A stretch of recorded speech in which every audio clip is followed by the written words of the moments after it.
Live from the Export Beer Garden studio and brought to you by Export Ultra, the perfect beer for a Friday early knockoff. This is the Agenda podcast for Friday the 23rd of August. The Agenda podcast, the home of sporting nonsense and claptrap.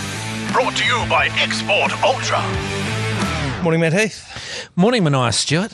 How's everything going this week? Oh, so good. It's good to hit a Friday. Yeah. Last night, my partner, she was like, we're not drinking, so she brought home a fake bottle of wine. Oh. It was just grape juice. How did it go? I got... Ribena, was it? It was in a wine... Well, it did taste a lot like Ribena, but it was in a wine bottle. Yeah. And so she poured me a glass, and then I had two glasses, and I was sitting in front of the TV going, oh, I'm a bit... And I'm like, no, I'm not. I sort of got a placebo drunk on. Have you ever driven a car? So even though, to finish my story, I woke up this morning, and I've been feeling a little bit dusty. Secondhand hungover. But then it was actually just, no, I'm not. Right. Have you ever driven a car after 6 0% beers? I have. That's exhilarating. It is, yeah. Have you ever driven along drinking a 0% beer while you're driving? No, but that I would imagine. I mean, would you be so bold as to drive through a checkpoint drinking a 0.0 beer? So all the time you pull up, they go, we've got a live one here. And then you go, it's 0.0, and they say, well, we're just going to fake the results and arrest you anyway. So, yeah, that's right. Because for being a dick. You're also quite clearly hammered, otherwise you wouldn't have thought this was funny. Yeah, a 0.0 after 25 normal beers does not get you off the hook. Have you ever allegedly hit a deer while driving through a forest blind drunk? I have not, but No. it sounds specific to someone in the room.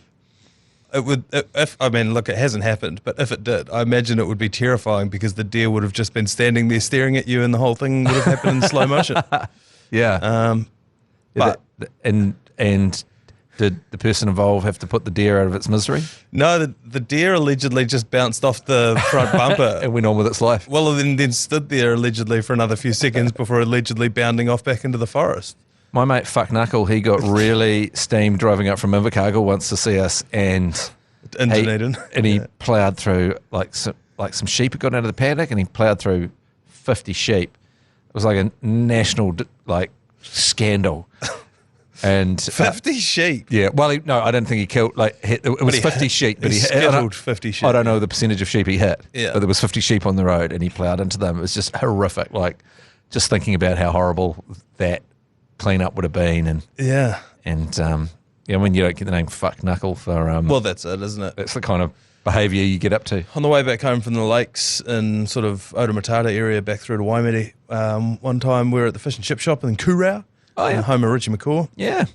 Threw leftover fish and chips onto the road, and a car came around the corner at 100 k's and cleaned up what honestly felt like 50 seagulls. It was horrendous. It was like blood, feathers.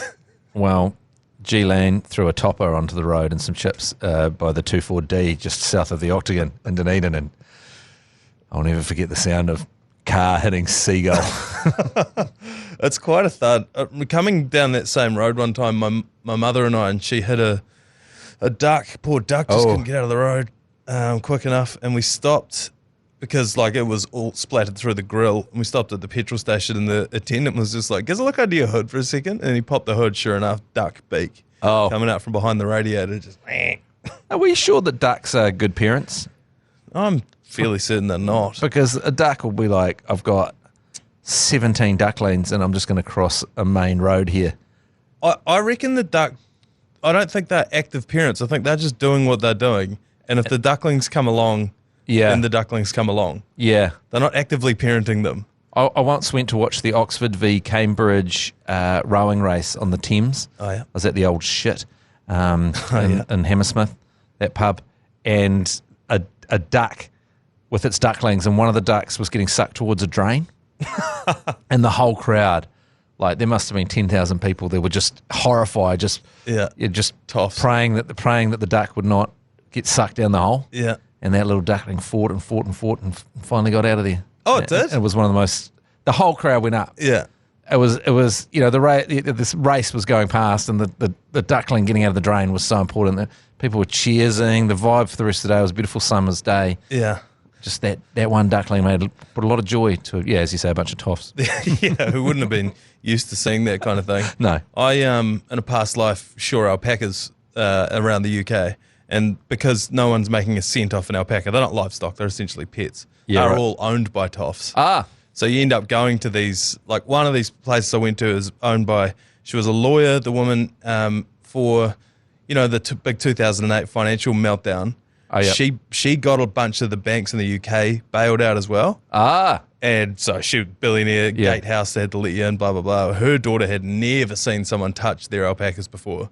So I walk into the thing just looking like, I looked at that time, big beard, big bushy hair, similar to how I look now, but more like when they pulled Saddam Hussein out of that hole.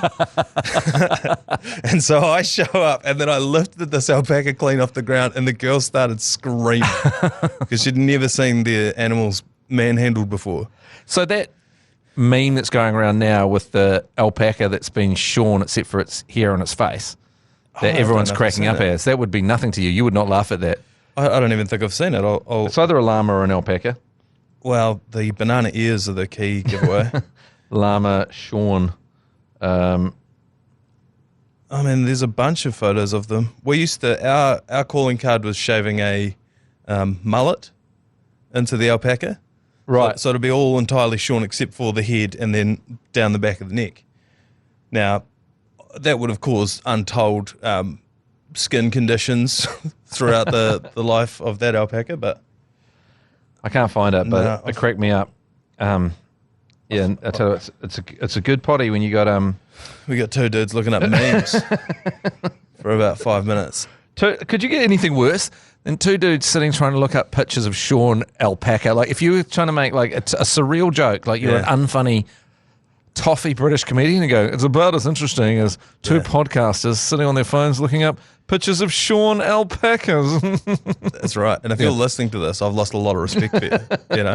What? You don't have anything better to do with your time than listen to two assholes look up pictures of alpacas? Fuck you. Yeah, but also in their defence, they thought it was a sports podcast. They didn't know we were going to do that. They didn't know we were going to do that. They thought we'd be getting deep into the Leon MacDonald Razor Robinson split. Yeah, I've got a theory on that. We'll get to it. I've got a theory on that as well, and I pitched it to Joey Wheeler this morning. We'll park it. We'll get back to it eventually. Okay, cool. I've just got more memes to look up. I've just spent a little bit of time on my phone. I came on the Matt and Jerry show this morning, covering G Lane for his weekly cross. And just the tip, the hunch as well. Gave out this morning, Sean Johnson. So much better having you than G Lane. There's not like a. It's like having a person that's not an arsonist come around to your house. If you're used to an arsonist turning out once a week, twice a week to set fire to your house, it's quite nice when a fireman turns up. So what did he do? He didn't do too much, but I'll tell you what he didn't do. He didn't burn the kitchen down. Yeah, that's right. And actually, G Lane won an award just last night. Oh yeah. I'll talk about it on the podcast. He won each quarter, I think, $100 gets dished out to one member of staff and another $10 gets dished out to a member of staff. It's a tradition we have. And he won $10 for getting cancelled the other week. And we thought, what is the price of cancellation? Yeah, I mean, he's definitely lost more money than $10.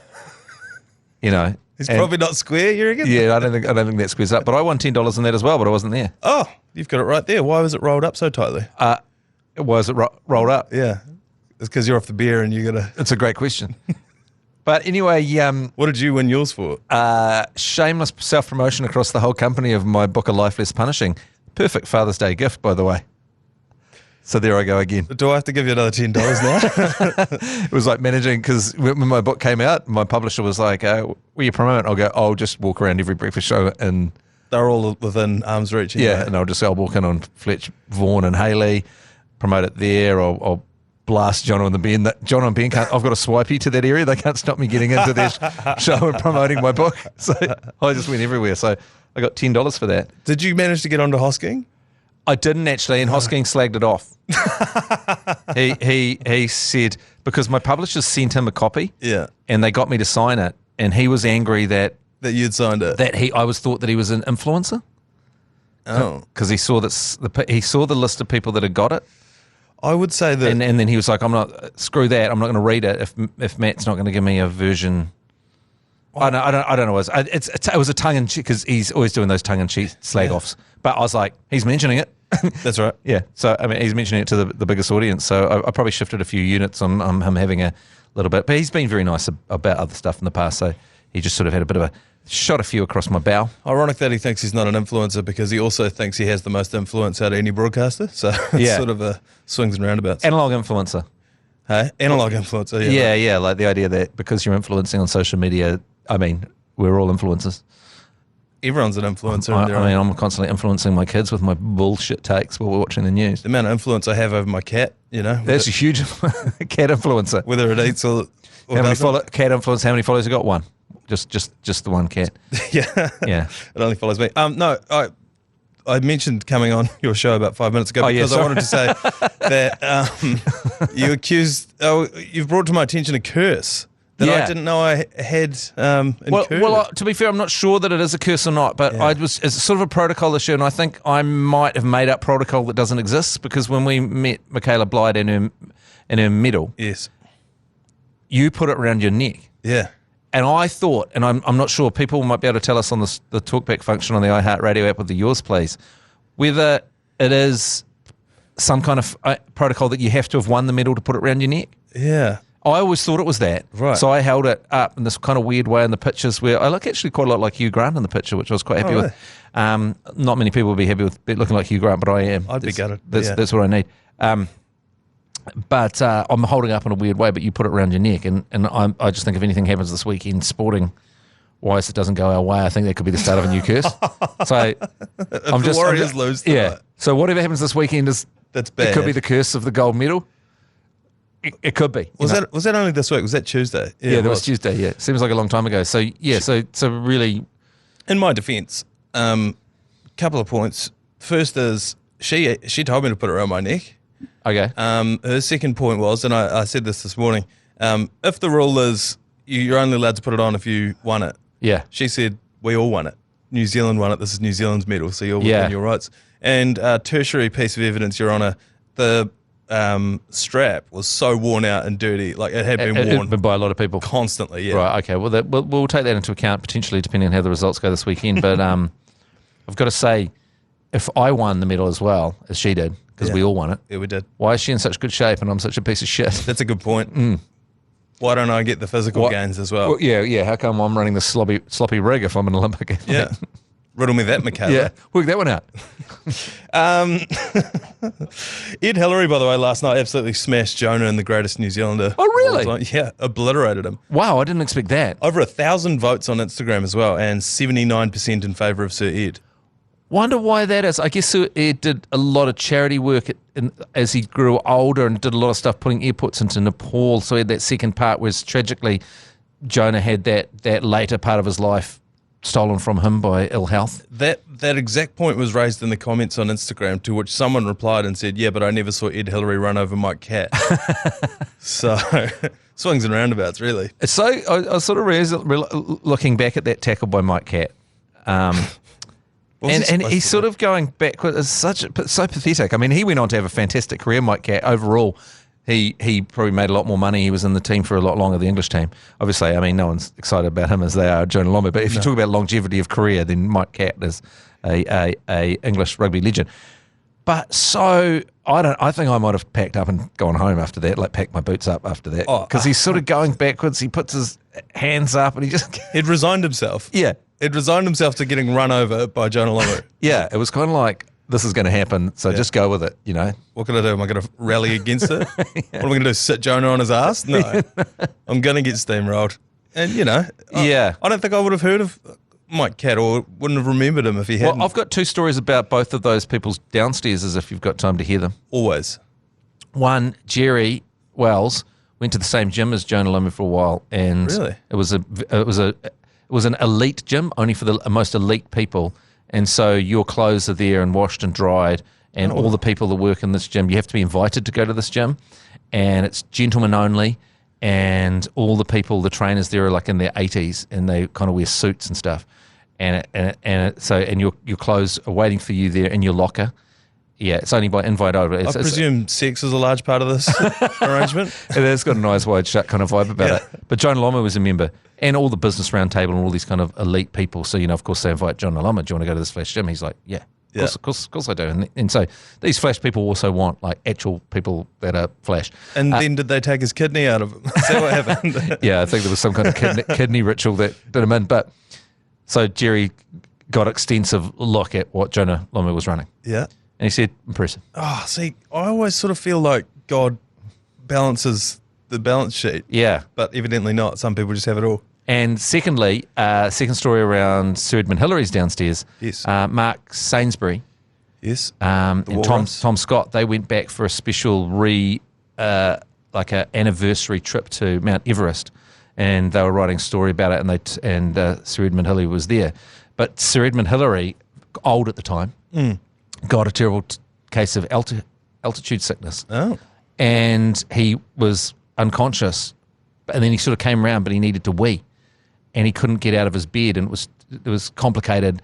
And so Mark Sainsbury had to grab Sir Edmund Hillary's penis and put it into a bottle to urinate it. So his schlong, his Sherpa, he had to tenzing it. He had to carry the thing up the last few inches to get to the top. Wow. And put it in a bottle. Well, Sir Edmund Hillary unleashed into the bottle.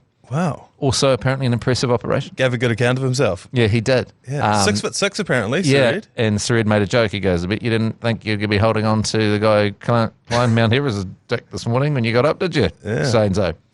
Or some kind of wry side like that. So he got his Sherpa out. Wow. Yeah. Didn't have Ed Hillary's dick on my bingo card for today's podcast either. But he smashed Jonah 79% of over 1,200 votes on Instagram as well. This thing is hotting up. And today, two dear friends of yours, Jason Gunn. I'm currently in a set of ads for whiskey with him. Yeah. Am I getting paid to do another plug? No. So you're in a bunch of ads for Export Ultra with him at the moment, aren't you? yeah. That's what I've done. I've seen those. Yeah. I pulled out. Yeah. Versus your dear friend Stacey Jones. Oh shit! I just saw Stacey Jones. He was out there. Yeah, they just had a press conference to announce the Kiwis schedule, which again we'll get into. Oh, so it wasn't for your, wasn't a press conference about his big face-off today against Jason Gunn. No, it wasn't. This one's who's taller, Jason Gunn or Stacey Jones? Jason Gunn would be, wouldn't he? Probably. You've seen both of them recently. Yeah, I have. Neither of them are tall. No. Both great New Zealanders. Who's less short, I guess, is the way to describe it. I don't know how this one's going to go. I really can't pick it. They're so apples and pears. That's what's happening in the second round. Yeah. So I think Stacey Jones, but I could be way off on that. Yeah, well, Jason Gunn does a lot of, he's on broadcast a long time, since he was like 18 years old. Yeah. And also he's had an incredibly successful career. His daughter is on a US sitcom at the moment. Is that right? Yep, she's on that show Animal Control with the bloody guy from Community. What's his name? I can't remember. Jeff from Community. Tall dude. Not that helps him, but Joe McHale, yeah. So it's in its third season on NBC or something. So she's a very successful actress over there. Kevin McHale. No, it's Joe McHale. And Stacey Jones took us to the 2002 grand final. So yeah. That's true. And also he's done a lot of work around getting people quick cash if they need it. Yeah, that's right. Yeah. How many durries has Jason Gunn rolled in the coach's box for the Warriors this season? Yeah. I would argue none. I don't know. I can't pick that one. But then, yeah, God, I would have totally picked Jonah to win. So, even if I am picking it, then... That's right. So your chance to vote on that on Instagram and Facebook. Go and have your say. It is round 2. And, we'll tell you who won on Monday. There's a plethora of rounds to get through this weekend. All right, we're going to take a quick break and come back and, I don't know, maybe talk sport. Who knows? The biggest sporting story this week is Shaun Johnson Stadium tonight. Yep. Are you heading out to the game? Did I ask you this the other day? No, I'm not, because I've got a speech I'm doing in New Lynn, actually. Oh, right. Yeah. I'm on my book, A Life Less Punishing, a perfect Father's Day present if you're looking for one. This podcast is going to cost me hundreds of dollars by the end of this. If I'm going to give you $10 every time. But I did have tickets actually for it, but I've had to give them away. But it'll be interesting. There'll be tears. And I was asking you a question on the Man Jerry Breakfast Show this morning. Is Uber changing the name of the stadium so people can find their way out there? Because you should be able to just put in Shaun Johnson Stadium and it should take you right there. Well, at risk of boring the shit out of every listener of this podcast once getting again, on the phone. I'll bring my Uber up again, because this is the thing that's kind of annoyed me about this renaming thing. It's like, it's such lip service. It's like, how many places are you renaming it? Yeah. I want to see a sign up.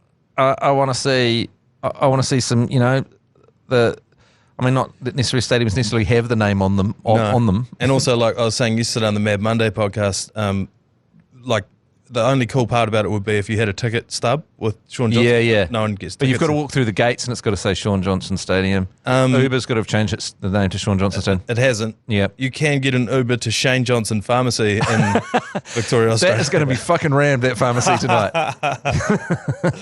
I'll be out there commentating the game with Tony Lyle, so we'll be live on Sky Sport 9 and we'll be telling you, I'm sure they've got a lot up their sleeve. And watch the lights in the opposition commentary box because it's in your side of the thing. Yeah, I can reach the light switch for the visiting coach, so I'll be fucking with them. Bless. The reason that Stacey Jones was in this morning is because the Kiwis have just announced a 3-test series. There's going to be the Pacific Nations Cup, I think they call it, or something like that. Same thing they did last year. Basically, the two biggest things that came out of that for me, one was Roger Tuivasa-Sheck has pledged his allegiance to Samoa, which tells me he did not get picked in the Kiwis team. And so wow. Well, I'm Samoan anyway. So, Yeah. So never mind you guys. Yeah. And then the other one was can Mitch Barnett switch allegiances? When's the time up on him? Well, yeah, State of O kind of situation. Yeah, I suppose that resets because you don't want to. Yeah, you want to be in one of those states. But I dare say, if he doesn't get picked for State of Origin next year, we might find a Kiwi grandmother somewhere in his lineage. God, I wish they'd do State of O and then the winning team plays New Zealand. Kiwis. That's a great idea. State of O and the winner plays one more game in Auckland against the Kiwis. Yeah, that. Has no one ever thought of that? Why is New Zealand not just one of the states of origin? Yeah, and then you make it a 3-way series. Yeah, shit, yeah. And I think this has been asked before, and people are just like, "Oh no, but that's not what it's always been." It's like, yeah, but it didn't exist at a certain point. Yeah, exactly. Someone came up with that. Yeah, so why can't we come up with that? Yeah, that would be so good though. Like then the winner plays the Kiwis. Yeah, and then there'll be a good way as like a one-off novelty game, kind of, like a one-off, not novelty game, and then they would ease it into it being a 3-way series. Yeah, it'll open the gate. Yeah. Just bring Mitch into the Kiwis. Porridge McDonald is probably the biggest. By the way, when did we stop calling him Porridge McDonald? Do you remember when he was playing for Canterbury? He got his dome rattled so often that his brains were porridge, and then somehow the only man to have cured himself from CTE to become a coach. Yeah. And now no longer a coach because he's just been sacked by Razor. What happened? Okay, well, I was put on the spot by Joey Wheeler this morning on what I thought on that. And I do have a theory. It's kind of half-baked. But it goes back to when Razor Robinson was talking about what it was like to be the All Blacks coach during the English being down here. Yeah. And he said, well, he looked around the room like he'd just smoked some methamphetamine. Yep. And he said, a lot of selectors. He goes, no, it's good, like you do when you've been caught telling the truth. Yeah. No, it's good to have the help, a lot of selectors. And I just was thinking about it. He's a guy, he's called Razor Robinson. He's a guy that very focused. And I think, this sort of a wider thing. Like Steve Hansen was a coach, but he was a massive political operator in New Zealand rugby. Big time, yeah. So he wasn't, he was establishment. Razor sort of come there and he's not establishment, and he is dealing with a lot of stuff from a lot of people, a lot of selectors, a lot of politics from New Zealand Rugby Union, and I think that would be hard for a person to deal with. Yeah. So I think he's just going, I just need my team under me to be on my side because I'm getting a lot of shit from above me. Without some other guy. So I think it's just one too many things. He needs someone that's completely on his side to fight the good fight around selections and around, because this chat, it's around the Mark Talia, Princess Talia selection. Yes. Apparently there's Leon wanted him, blues player, whatever. Yeah. And Razor didn't. This is pure selection, pure speculation that's been made by a lot of people. But he's like, I've got all these selectors around me. I'm having to deal with all these people. I need you to not be the person I'm arguing with. We need to be a team. Yeah. That's my pulling it out of my ass understanding of the situation. And then also, like, a big part, I was reading an article this morning that was saying a big part of the Crusaders thing was like, if there's something wrong, like, call it out straight away and fix it. Don't dwell on it and fester and let it become a problem. What I think has happened, and I've had inside word about this. You're going to scuttle my bullshit from the outside. Yeah, it's a differing of opinions that has stemmed over the last few weeks when Razor asked Leon MacDonald what he made of the whole ray gun debacle. And Leon MacDonald said, I actually thought it was quite good dancing. And Razor said, interesting. Yeah, right. You're not coming with us to South Africa. Yeah, I can't see Razor getting over that one. No, because you're like, how could your judgment be that poor? Yeah, that's right. Then I'm calling into question. I'm not gonna respect anything you say from now on because you don't recognise real street shit. Yeah. So yeah, that's what I reckon's going on with old Porridge McDonald. The NPC's probably the only other sport that's happening this weekend as well. We got a big Ranfurly Shield challenge. Yeah, we do. It's the Hawke's Bay. Obviously, they hold it at McLean Park in Northland. Are going to challenge for it. They're paying $4.20. That's a huge omen. Yeah, that's a huge omen, or a bit of comedy odds at the TAB. The TAB. I'm talking to Carl from the TAB on the ACC Sportsbook next. I might ask him about that. Because that will excite some extra bets. If you see 420, I'm going to go, yeah, I'll probably put some money on 420. I'm investing in it, yeah. I'm going to invest in it quite heavily. Yeah. The Ranfurly Shield just as a thing, like an icon, is so good, isn't it? Yeah. I don't know why other sports don't have it. We've talked at length about the Saudi suitcase, which was basically a Ranfurly Shield that's introduced into Super Rugby, but it's just got $1 million in Saudi blood money. I love that. So instead of winning the shield, you just win cash. Yeah. Well, give it a lick and you'll get something off it, I think. There's some kind of bonus on there already if you lick the current one. Yeah. Oh, mate, absolutely. Is it the actual original one, or do they trot out decoy shields? Surely there's only one shield, right? There's got to be only one. But I heard that there was, the actual ones in like the rugby museum somewhere, or something, and then I don't know. So they just have the party one. I think so. Yeah. I hope that's not true. Yeah, I hope that's true. Not true as well. So also the other NPC game this weekend, I guess everyone's excited about, is the Otago Canterbury in Auckland. That's the big grudge match. But it's also Canterbury. Oh, sorry, what was I talking about this? That was silly of me. I always say Otago. It's the big grudge match, Auckland Canterbury. This is ostensibly a sports podcast, mate. You need your facts. Yeah. But the interesting thing before that, you got the 1A, the first 15 final. Oh, right. Against the St. Kennigan's Scholarship 15 versus Kelston Boys. It's at 2:20. Are they both? It's opening for Canterbury, Auckland. So that'd be a pretty good game to go along to. Is that a national thing, or is that just Auckland? Are they both Auckland high schools? Yeah. No, it's a national thing, isn't it? Do you have to have a child at either high school to go along and watch? Yeah, I wonder if there'd be, because I was thinking about going down because it's the end of the road, but people go, you don't have a kid here, you're weird. Yeah.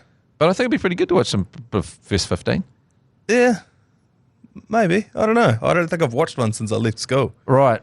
If my son's school's playing, they get their full kit on, like they're American kids, and go and look for fights with the other team. Yeah, other side. And then at what point do we lose that? Because NPC doesn't have that. Yeah. Because like first 15 games when I was at school, there'd be, the Waitaki boys would come over the hill, they got a chainsaw with no blade on it.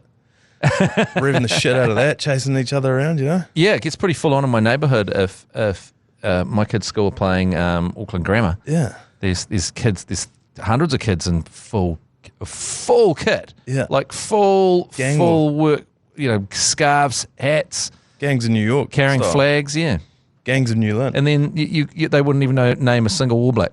They wouldn't be able to name a single All Black player. Three different... They'll know everything about everyone in their first 15, but then suddenly, post-school, young people now just go... Fuck that sport. Fuck that sport. I'm done with it, yeah. I haven't gotten out to an NPC game. Obviously, it's only week, 2, 3? But I love watching the NPC. It's my favourite. Actually, Heartland probably. But just the greater the talent discrepancy within a competition, the more enjoyable it is to watch for me. Heartland's rugby is great because people can sell dummies that will move an entire defensive line. Yeah. 3 meters to the left. Yeah. Now, you're going to have to watch 20 minutes of consecutive knock-ons. That's going to happen. Yeah. The props are not props as you would recognise them from the professional ranks. They've been in the top paddock. They have been in the top paddock, yes. They've wintered very well. And then there's always just one dude who's probably should be playing Super Rugby. Yeah, just cutting through. Yeah, and you don't get to see that at any other level. No. The old school Jonah Lomu run down the sideline. You only see that in Heartland now. But it is quite nice because rugby now at the upper echelons and Super Rugby and international rugby, everyone is so fast and so freaking huge that the field isn't wide enough for them. Yeah. But at NPC, the field just feels a little bit wider. Like, it just feels like you got like 3 or 4 meters to work with that you don't have on Super Rugby and Test Rugby. It is. So I'm looking for. I don't think they televised the Heartland game. They used to do one a week, but I don't know if they do anymore. But anyway, I'm looking forward to that. The Shield Challenge. I can't see Northland winning that at 420, but stranger things have happened, haven't they? Yeah. It's going to make it even harder for South Canterbury to get up to challenge for it. That's even further away than Hawke's Bay. So, all right, let's take one more quick break. We'll come back with yours, please. Yours, please. Brought to you by Leader, home of the lasagna topper. It's the one caller so far today, and he has this to say for himself. Caller, yours, please. Lads, Black Clash Tennis, love the idea, but you've already done the cricket versus rugby thing, so I reckon open it up. Sports stars from any code, let them choose their own partner. Could be another sports star, could be a comedian, could be a tennis pro, or just have the tennis pros as coaches only. Get some beers going, get a DJ in there, some local talent, some shapey, whoever. I reckon you'll be on for a good day. Unpack that. So it's the Black Clash of tennis, yes, like we were talking about yesterday. Yep. But one good athlete, and they pick one. Well, he's saying it could be anyone, and then you have an actual tennis player as your coach. Oh, okay. And I think the best part about the way tennis works is you could have the entire thing mic'd up, so you could hear both athletes the entire time. Yeah. Remember last year we talked to Jonathan Thurston at the Black Clash, but it was just him. You know, like we could talk to him, and I actually felt bad because we were chewing his ear off. Yeah. He was just trying to enjoy bowling at Brian Lara. But how shit was Brian Lara? We can say it. That the whole thing was an embargo, and we had to talk him up. It comes on after about 25 beers the whole day at the golf, and then he was so surprised. He thought it was a testimonial game where he couldn't believe it when they were whizzing around. Kyle Mills' first one come off his chin. He was like, what the fuck? I think you're supposed to be giving me half volleys. He was like, I'm supposed to be getting half volleys. His helmet couldn't fit on his face. We called for a helmet after the first ball. Yeah. And then they sent out a child's helmet. A comedy helmet. It was pretty funny. JT just about bowled about. Yeah. Yeah, that was... he went out. He went out, and then they didn't give him out because he was Brian Lara. Yeah. Yeah, anyway, we're supposed to be talking about this. So this is a look behind the curtains. No ball. But my point about that was then people were going... there was heaps of feedback. It's like... Jonathan Thurston's trying to play the game, and the commentators are talking to them. They're calling into question the integrity of the game. Yeah, I'm like, okay, well, Jonathan Thurston's bowling at Brian Lara. What integrity? Yeah, Jonathan Thurston's bowling at a 55-year-old drunk Brian Lara with a kid's helmet on. Yeah, there were photos of Brian Lara from that afternoon with Lee Hart on the beers. Lee was rat-assed when I saw him. So I can only imagine what Brian Lara... He wouldn't be as piss fit as Lee, would he? Well, Jesus, Lee Hart did not apply sunscreen that day.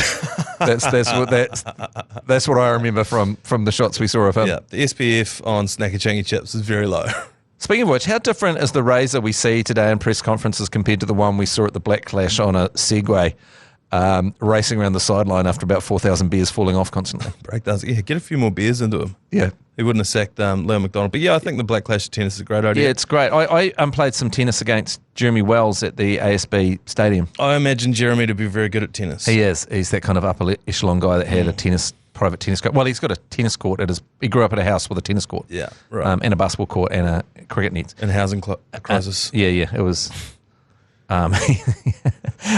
anyway, could have fit 4 families in that. Yeah, exactly. But I injured myself. I played I couldn't walk I literally was hobbling around in crutches for a month after playing that tennis there. So you got to pick your partner carefully. It can't just be anyone. I mean, because tennis is quite full on. The changing of directions. You can't just go from 0 to tennis. Is what I'm saying. No, 100%. But I think it's a great idea. I think you could enter a whole bunch of different. Combinations, like you said, comedians and blah, blah, blah. Like Lee Hart, I'd love to watch Lee play tennis. He's got a lot of power off the calves, but I don't know what he's like. And he can come at you straight, but I haven't seen him change direction in about 25 years. No, because he waddles. Yeah. So he's very north-south, isn't he? Yeah. He's like a container ship. He's like, you've got to decide the course. Yeah. And he'll go that course, but you can't go around an iceberg. And then after about 5,000. He's like the Titanic, I should have said. Yeah, or the one that tried to come out of the harbour in America and the lights shut off and it crashed into the bridge. Oh, no, the one in Baltimore. Yeah, in And you're Baltimore. like, you can't stop? You're just still powering into it? That's Lee after about 5 million beers ploughing into the net at half. I do like that idea. So comedians versus Shortland Street actors. I don't know what kind of still going? like. Oh no, you Johnny Too Good. anyone. Yeah, Johnny Too Good and Dave Dobbin versus Ray Gunn and Andy Lee. You know, I think you could open yourself up for. Yeah. I'd watch that. Yeah, 100%. That's what I'm saying. I'd fucking watch that. Yeah, Lee Hart and Nadia Lim versus I don't know, Simon Dello and Al Brown. Oh my God, Simon Dello and Al Brown. That's a cracker team. Yeah, so I reckon there's some legs in it. We've got one more voicemail here. Yours, please. I forgot to add, fuck everybody north of the Cook Strait. All right, brilliant. Thank you very much. Thank you. All right, let's knock this thing on the head. All right. Thank you very much. I think G Lane makes a welcome return to the Gender Podcast on Monday. Well, I don't know. We'll see how this weekend goes. All right. Well, the ACC Sportsbook will be on the same feed later on today. Enjoy your weekend, Heath. You too, Manaia, and I'll be listening tonight, so have a good call. All right then. Hooroo. You've been listening to the ACC's Agenda Podcast, brought to you by Export Ultra. For more episodes, like and follow on iHeartradio or wherever you get your podcasts.